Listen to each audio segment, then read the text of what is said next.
Hey guys, what's up? Force here from Force Strategy Gaming. Today we're going to be taking a look at a Zerg strategy. In this replay, our Zerg player here is Fruit Dealer and our Terran opponent is Boxer. So let's go right into Fruit Dealer Vision, and I think that's that one. I'm not sure, but yeah, Fruit Dealer is our Zerg player here. So what we're looking at today is just some early game defense against a certain kind of opening that you're really likely to see from a Terran opponent. Now, a lot of Zerg players have been having to deal with that Hellion into Banshee, and something I want to let you know is that even without the presence of Hellion, what we're going to be doing, the setup that we're going for in preparation for it, is going to be helpful to us regardless. Now, the general build that we're looking at is starting the game out with some early game Zerglings, using those for scouting purposes, and on top of that, we're going to be using the Zerglings just as any early game defense if necessary, getting a good idea of what our opponent's doing, and then coupling that with Queens to defend against the possibility of Hellions, and then also the possibility of our opponent going for Banshees as well. Those are two great possibilities from our opponent, and getting Queens is going to help you deal with that. Now, the thing to realize is getting these Queens isn't going to set you back that much. In fact, at the very least, you do want 2 Queens, 1 per base. Again, we're going to be going for a fast expansion in this particular build. But on top of that, having a 3rd Queen can be very helpful to you as well. What that 3rd Queen is going to allow you to do, it's going to allow you to spread creep freely, because if you are constantly coming out with that spew larva, as you should be with your Queens, then it's going to be quite some time before you have the excess energy to go ahead and start spraying that creep. So having that additional Queen is going to allow you to do that. And then also, one of the really big things that we're going to be looking at in that early game defense is the use of Transfuse and how effective it can be and keeping your Queens alive to defend early in the game. So starting things off, we again went for that fast expansion. That came down to 15 supply. We're going to be following that up with a spawning pool at 14 supply. Now, moving out with our scouting overlord here, something I want to note about that is you do realize that Fruit Dealer didn't spend all the time going straight across to try to sit right on top of where the base would be.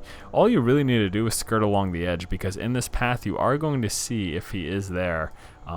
By passing by in this direction, you are going to be aware if he is in that position. So instead of spending all the time of trying to find him there, it does, shaving those few minutes basically off of that scouting is going to help you very greatly. It's going to let you know far ahead of time. The thing to realize too is all we were really looking for was that front door, because since he is facing Zerg, our Terran opponent knows that he's facing a Zerg player, he's going to block that off. So you don't even really need to check the main base. All you need to do is check that front position there. So back at the base here, we are seeing this Extractor go down. Now, that Extractor did come down at 17 supply. Also following that up immediately with this Queen here.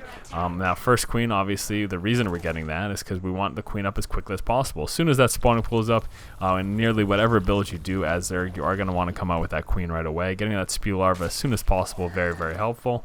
Now, as you can see here, just coming out with these 2 Zerglings, we're not, doing a whole bunch.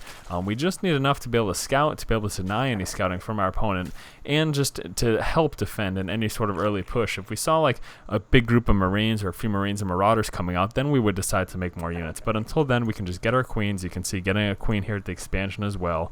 We got that one at 21 supply. Just getting our Queens and then getting drones. Working our economy. You don't need to make a ton of early game units besides these Queens. These Queens can be enough to defend early game. You can really concentrate on droning up. If you're going for a fast expansion, that's probably going to be a good idea. So what we're going to be doing here is just kind of scouting out the front of our opponent's base. Now, seeing up here, we did see that this is a tech lab going down right there. So we are aware of that. We're not going to be seeing double Hellions or anything like that. That's very unlikely. We're going to see that again sometime shortly, I believe. And this is basically what you want to do. You want to poke up just to see what's going on in the front of the base, to see what he's got for front defense, and also to see what buildings he has. Now, back in our base here, again, like I said, we're just droning up. We're coming out with another Queen as well. Again, like I said, that 3rd Queen, not going to be a bad idea. Again, spreading creep, very, very helpful. On top of that, coming up with this Lair, we do have the 2nd Extractor as well. And as far as timings, the Lair we saw at 28. We saw that 3rd Queen at 28 supply as well, and then this Extractor came down at 30. Now, back here, again, just keep doing that poking. You want to see if he's done any swamps. You want to see if there's a starport there or anything like that. At this point, we aren't fully aware of what he's going for, but still preparing for the possibility. Just because this is a tech lab doesn't mean Hellions aren't coming at all. There could be upgraded Hellions coming. So having these Queens is still going to be helpful, and again, that possibility of Banshees, you're going to want those Queens for that as well. Getting that Metabolic Boost at this point, we did go for that at 41 supply, and also going to be coming out with 1 more Queen at 41 supply. So we're going to be looking at a total of 4 Queens. Now, you may wonder the reasoning behind this. The general idea is that, like I had mentioned, they're going to help you defend against a lot of what you're going to be seeing early game.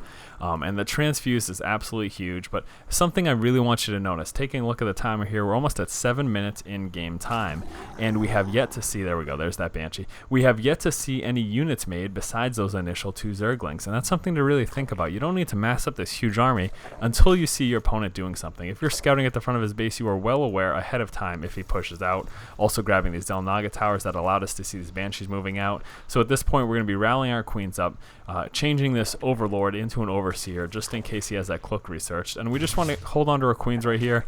I'm not going to be spending their energy at this point either, because we do want at least 50 so that we can drop that transfuse ability. The main thing you're going to want to focus on is your mineral line, because that is the likely target.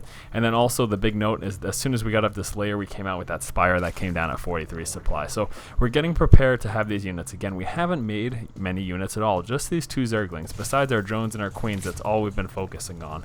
And that's something really important that I want you guys to think about. If you're scouting enough, if you have vision of where you should with your Overlords by grabbing Zelnaga towers and by checking the front of your opponent's base, you can really hold back on those early massive Zerglings just to drone up, get a strong economy, and then get those Mutalisks out very, very quickly. Mutalisks are, of course, going to be very effective for you. So we can see here, Banshee's moving in. Now what you're going to want to do is try to transfuse any queens before they get too low. You did see we lost that one.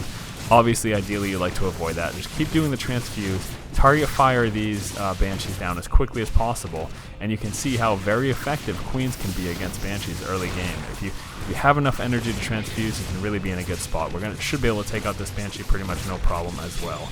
And now at this point, with all those queens dropping those transfuses, we had enough time, we bought enough time to get our Mutalisks out, and this is where that counterattack is going to be coming. So something really important, again, I'm going to say it one more time, in this matchup is that since we were able to concentrate on that economy so hard with all that scouting information, it really bought us enough time to work on our drones, work on our economy, get a nice strong economy, lots of Vespene gas going, and then as soon as we had that Spire up, we were able to make tons and tons of Mutalisks. You can see moving out here with a group of 5, but we're going to have additional ones coming as well. And we also, as soon as that larva comes up, we're going to be pumping out some more on top of that. Also coming out with that level 1 attack, and there are 4 more. Now this early in the game, these 5 plus those 4 coming out, 9 Mutalisks, that's a pretty hefty force right there. I don't know, in fact even 10, because we have 6 here. That can do a lot of damage at this point in the game. 10 minutes into the game, 10 Mutalisks is quite a bit to handle for any Terran player. You can see here that he was going for that double starport, double Banshee. Obviously we were aware of that when he pushed out with those Banshees inside of our base. But because of these early game queens and because of that ability for us to concentrate on our economy, this is the reason we're able to come out with such a heavy amount of queens. Something else really neat that we're going to be seeing Fruit Dealer do here is bring down his Overseer to drop that Contaminate on the starport. That's going to prevent anything from coming out of it. That's something really good to consider. As you can see here, it stops that building time. So if you want to bring an Overseer down with you when you push out to prevent any buildings, I mean, say he had an armory up and he had a factory that was coming out with a Thor, that's obviously something you'd want to drop a Contaminate on. Stopping that Thor from coming out is going to be very helpful to you. So yeah, bring along an Overseer with your attacks. That's something that can be very helpful as well. Having these reinforcement Mutalisks come in, and it's pretty much going to be the end of the game for our opponent here, Boxer, and he does go ahead and call good game. So let's just go ahead and take a look over that build order. Now again, we started off with that fast expansion at 15 supply, followed that up with a 14 spawning pool. At 17 supplies when we got our first queen, 17 supplies also when we saw that extractor, 21 supply, that second queen coming out, 28 supply getting the layer here, 28 supply also getting our third queen at that point. Realize that third queen early game can be used to drop creep tumors, spread that creep out, get some more vision of the map. 30 supply getting our second extractor, 41 supply, that metabolic boost came down. Speedlings are going to be very important. And again, something to realize, we didn't make a lot of Zerglings early in the game, but we still want that speed upgrade for when we need them. If at some point, say that Banshee attack didn't come so hard and he had more of a heavy ground force, then at that point we'd want to make a bunch of Zerglings, and we'd much rather have Speedlings on the board than just regular Zerglings. So even though we didn't have a lot of Zerglings out at the time, getting that metabolic boost for those Speedlings for when we eventually need them is going to be a good idea. 41 supply, we got our fourth queen there. 43 supply came down with the Spire, and then 42 supply came down with the additional extractor, because of course we are going to need lots of Vespene gas to maintain this heavy amount of Mutalisks. So yeah, real big Important and key things to note here. Early game, we didn't come out with a lot of Zerglings, just using them to scout the front of his ramp, also grabbing those Zelnaga towers, working on our economy, using those early queens to help defend against those Banshees. Now, I know at the beginning of this cast, I did mention Hellions. In this particular video, we didn't see Hellions come out, but the thing to realize is that with that amount of queens we had, with those 3 or 4 queens early game, that's going to deal with Hellions pretty easily. It's going to allow you to block off your ramp. It's also going to allow you to kind of sandwich them in back of your natural if they do happen to try to push back there. So those early queens are going to help against Hellions, even though we didn't see them here. Just realizing that that would be the case is really beneficial. And then we transitioned right into Mutalisk, and as soon as we were able to fend off those Banshees, we were pretty much all set. So once again, this has been Force Strategy Gaming. If you guys like our videos and you like what you see here, please do go ahead and subscribe to our channel. Keep watching and keep owning, guys. We're going to keep pumping out Zerglings pretty much continuously, also getting that extra queen for some more spawn larva ability. And keep in mind, using those hotkeys so that we can spew larva all the while we're attacking our opponent's base. But the goal is basically